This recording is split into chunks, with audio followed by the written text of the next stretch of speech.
Welcome back to my YouTube channel. Happy Sankranti అందరికీ. రేపు భోగి, ఎల్లుండి సంక్రాంతి, అవతల ఎల్లుండి కనుమ. మాకైతే ఒక్కరోజు కూడా హాలిడే లేదు. ఇప్పుడు ఇంటికి వచ్చేసాను కదా తిరుపతికి.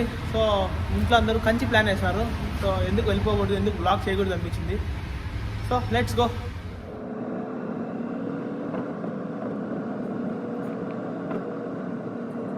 హాయ్ గైస్, కంచికి అయితే స్టార్ట్ అయిపోయినాము. మా ఫ్యామిలీ, తర్వాత ఇంకా మా పెద్దమ్మ వాళ్ళ ఫ్యామిలీ రెండు. ఒక 3 hours పడుతుంది మాకు పోవడానికి. ఒక 90 to 100 kilometers మధ్యలో ఉంటుంది. సో తిరుత్తణిలో ఒక కొండ ఉంటుంది. ఆ కొండ మీద సుబ్రహ్మణ్య స్వామి టెంపుల్ ఉంటుంది. దాన్ని అరుల్మిగు టెంపుల్ అంటారు. చాలామందికి ఐడియా ఉంటుంది తిరుత్తణి గురించి. తిరుపతి, తిరుమలకు వచ్చిన వాళ్ళు ఖచ్చితంగా కాణిపాకం, తిరుత్తణి ఇవన్నీ విజిట్ చేస్తారు. ఎవరన్నా తిరుత్తణి చూసింటే కింద కామెంట్ సెక్షన్లో చెప్పండి.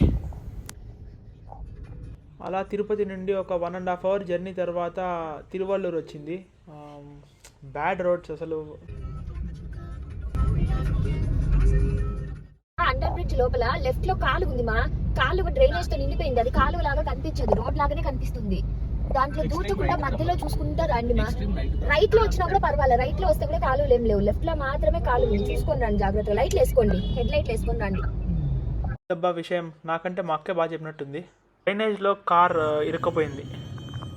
మొత్తం వే అంతా కూడా సింగిల్ రోడ్సే.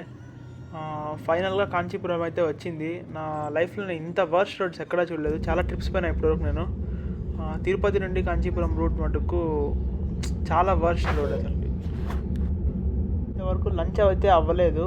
లంచ్ చేసుకొని ఇంకా వరుసగా టెంపుల్స్కి వెళ్ళిపోవడమే. ఫస్ట్ కంచి కామాక్షి టెంపుల్కి వెళ్ళాలి. ప్లేట్ అట్రాక్టివ్గా ఉండేసరికి ఎక్కువ వెరైటీస్ చాలా బాగుంటుందేమో అనుకున్నాను. నార్మల్గా ఉందంతే, ఏమంతా స్పెసిఫిక్గా చెప్పేటట్టుగా ఏం లేదు. ఏదో తమిళనాడు ఫుడ్ అనేటట్టుగా ఏం లేదు, నార్మల్గా ఉందంతే. పొడి అన్నం మాత్రం బాగుంది. సో అది మాత్రమే చూపిస్తాను. వేడి అన్నంలో పొడి కలుపుతుంటే నెయ్యి వేసుకొని సూపర్గా ఉంది అసలు. ఇంకా ఫైనల్గా ఫుడ్ అంతా అయిపోయింది. నెక్స్ట్ ఇంకా కామాక్షి టెంపుల్కి వెళ్ళాలి.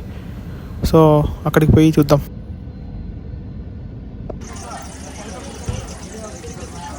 ఇది సౌత్ గేట్ అంట. ఈస్ట్ గేట్ కూడా ఉంటుంది. మా ఫ్యామిలీ వాళ్ళందరూ ఈస్ట్ గేట్ సైడ్కి వెళ్ళారు. నేను కార్ పార్కింగ్ పెట్టాలని చెప్పి ఈ పక్క సౌత్ గేట్ దగ్గరకు వచ్చాను. సో చూడాలి నెక్స్ట్ ఇంకా ఎలా వెళ్ళాలి ఏమని చెప్పి.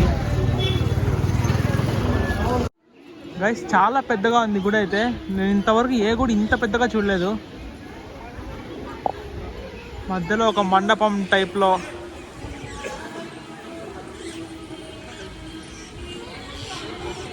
నార్త్, సౌత్, ఈస్ట్, వెస్ట్ అని చెప్పి ఒక 4 types ఆఫ్ గోపురాలు ఉన్నాయి. అవి ఎంట్రెన్స్లు. అవి చాలా పెద్దగా ఉంది ఇది చూడ్డానికైతే.